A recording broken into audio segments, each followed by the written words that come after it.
శ్రీ వెంకటేశ్వర వ్రతకల్పము. వినండి, వినిపించండి, వింటూనే ఉండండి. శ్రీ వెంకటేశ్వర వ్రతకల్పము 5వ అధ్యాయం. ఈ అధ్యాయాన్ని మనకు ఉపదేశించిన వారు శ్రీ అత్రి మహామునుల వారు. శ్రీ అత్రి ఉవార్చ: భూలోక వైకుంఠమే తిరుమల తిరుపతి.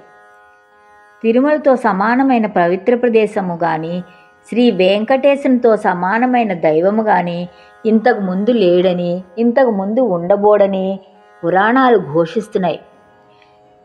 శ్రీనివాసునిగా వెలసిన శ్రీమన్నారాయణుడికి తన భక్తులంటే అలవి మాలిన ప్రేమ. ఎవరైతే తన మీదే పూర్తి భారం వేసి నిత్యం తననే స్మరిస్తూ సత్ప్రవర్తన కలిగి జీవిస్తారో వారి యోగక్షేమాలు తనే వహిస్తాడు. అంతటి దివ్యదేవుని ప్రసన్నం చేసుకోవడానికి అత్యంత సులభతరమైన మార్గం శ్రీ వెంకటేశ్వర వ్రతకల్పం. ఈ అద్భుత వ్రతకల్పంలోని 5వ అధ్యాయాన్ని మహాతపస్సంపన్నులైన శ్రీ అత్రి మహర్షుల వారు ఇలా అనుగ్రహించారు: నాయన్లారా, శ్రీనివాసుని ప్రియభక్తులారా, కలియుగవాసులైన మీ అదృష్టం చెప్పనలవి కానిది. కృత త్రేత ద్వాపర యుగాలలో ఎంతో కఠోర నియమ నిష్ఠాలతో ఆర్దిస్తే గాని ప్రసన్నం కాని శ్రీమన్నారాయణుడు కలియుగంలో కేవలం నామస్మరణతోనే మిమ్మల్ని అనుగ్రహిస్తున్నాడు. ఆర్తితో పిలిచిన వారి చెంత తక్షణం ఉంటాడు. అంతటి కరుణామూర్తి శ్రీనివాసుడు. తిరుమల క్షేత్రమంతా సాలగ్రామమే. ఆ పవిత్ర కొండపై మీరు వేసే ప్రతి అడుగు ఎన్నో జన్మల పుణ్యఫలం. ఇక కథలోనికి వెళదాం.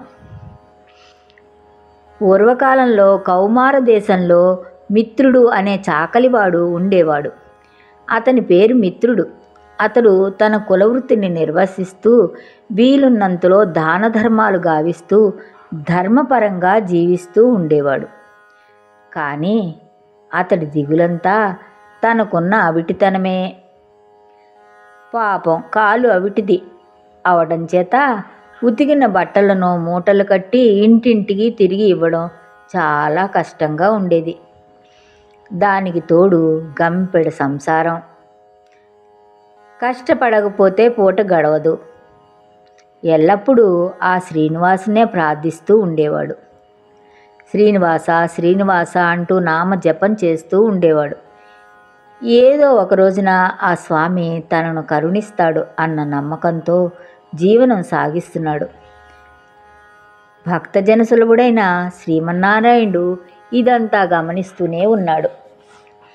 ఎవరికైనా పూర్వజన్మ కర్మ నివృత్తి అయ్యే సమయానికి ఆ శ్రీనివాసుడే ఏదో రూపంలో వచ్చి తన భక్తులను తప్పక ఆదుకుంటాడు.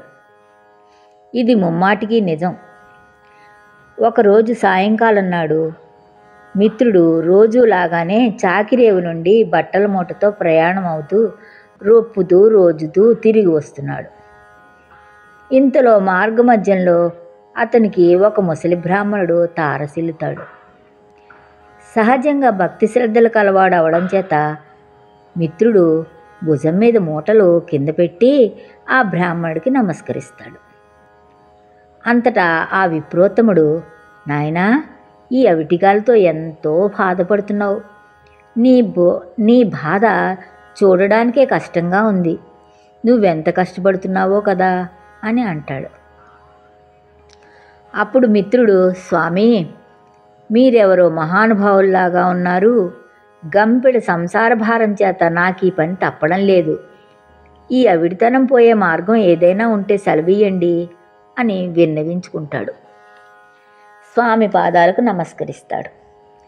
అప్పుడు ఆ ముసలి బ్రాహ్మడు, నాయనా, తప్పక చెబుతాను, విను, సావధానంగా విను. నీ అవిటితనం పోవడమే కాకుండా నీకు అష్ట ఐశ్వర్యాలు కలిగే వ్రతం ఒకటి ఉంది, చెబుతాను, విను. వ్రతం ఆచరించిన మరుక్షణమే నీకు 1000 వరహాలు లభిస్తాయి.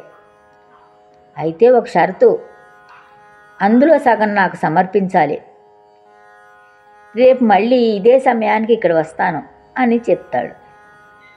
అప్పుడు మిత్రుడు, స్వామి, అంతకు మించిన మహాభాగ్యం ఏముంటుంది? ఆ వ్రతమేదో ఈరోజే ఆచరిస్తాను, సెలవియ్యండి అని ప్రార్థిస్తాడు. ఆ బ్రాహ్మణుడు శ్రీ వెంకటేశ్వర వ్రతకల్పాన్ని ఈ విధంగా వివరిస్తాడు. మిత్రుడు రెట్టించిన ఉత్సాహంతో ఇంటికి వచ్చి ఈ విషయమంతా భార్యకు చెప్పి ఇరుగు పొరుగు వాళ్ళని ఆహ్వానించి శ్రీ వెంకటేశ్వర వ్రతకల్పాన్ని ఆచరించి తీర్థ ప్రసాదాలు తాను స్వీకరించి వచ్చిన వారందరికీ పంచుతాడు. ఇంతలో ఇంటి బయట ఏదో కోలాహలం వినిపిస్తుంది. మిత్రుడు కుమారుడు బయట నుంచి ఇంట్లోకి పరుగున వచ్చి, అయ్యా, రాజభటులు నీ కోసం వచ్చారు, రాజుగారు నీకు కట్న కానుకలు పంపించారట అంటాడు. ఇంతలో రాజభట్లు వచ్చి మిత్రుడిని రాజుగారి ఆస్థానంలో చాకలిగా నియమించారని, 1000 వరహాలు బహుమానంగా పంపారని చెప్పి మిత్రుడి చేతిలో 1000 వరహాల మూట పెడతారు. చూసారా, 1000 వరహాలు నీకు లభిస్తాయి అనగానే భగవంతుడు 1000 వరహాల మూట పెట్టారు. 1 వారం లోపల వచ్చి రాజుగారు కొలువులో చేరవలసిందని చెప్తారు. మిత్రుడు ఆనందానికి అవధులు లేవు. వారం దాకా ఎందుకు, రేపే వెళ్ళాలి అని మూటా ముల్లే సర్దుకుని మరుసటి రోజు తెల్లవారుజామునే ప్రయాణం అవుతాడు. ఈ ఆనందంలో ఆ ముసలి బ్రాహ్మడు సంగతే మర్చిపోయాడు. మార్గ మధ్యలో గుర్తుకురాగా 1 నెల తరువాత కలవచ్చులేమని అనుకుంటాడు. వెళ్ళి రాజస్థానంలో చేరుతాడు. రోజులు నెలలు గడుస్తాయి. బ్రాహ్మడికి ఇచ్చిన మాట పూర్తిగా మర్చిపోతాడు. అంతే, బ్రాహ్మణ రూపంలో వచ్చిన ఆ స్వామివారికి కోపం వస్తుంది. మానవ నైజం అంతే అనుకుంటాడు. స్వామివారు తన మహత్యాన్ని తెలియచెప్పాలని నిర్ణయించుకుంటారు. అంతే, ఆ మన్నాడు రాజస్థానంలో రాణిగారి నగలు మాయమవుతాయి. ఆ అభాండం మిత్రుడి మీద పడుతుంది. మిత్రుడికి కఠిన కారాగార శిక్ష పడుతుంది. రాజభట్లు మిత్రుడిని పలు విధాల శిక్షిస్తారు.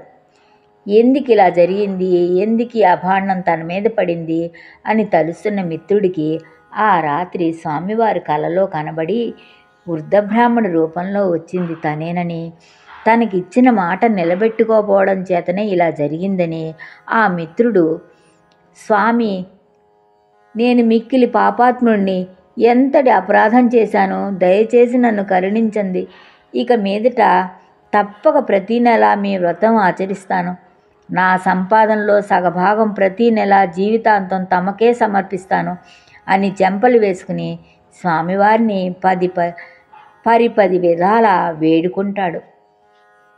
భక్తజన సులభుడైన స్వామివారు అందుకు సంతోషించి మిత్రుడిని అనుగ్రహిస్తారు. శ్రీవారి అనుగ్రహం చేత రాణి నగలు వేరే ప్రదేశంలో మరుదినంలోనే దొరుకుతాయి. మిత్రుడు దొంగిలించలేదని రాజుగారు గ్రహిస్తారు. మిత్రుడిని కారాగారం నుంచి వదిలివేస్తారు.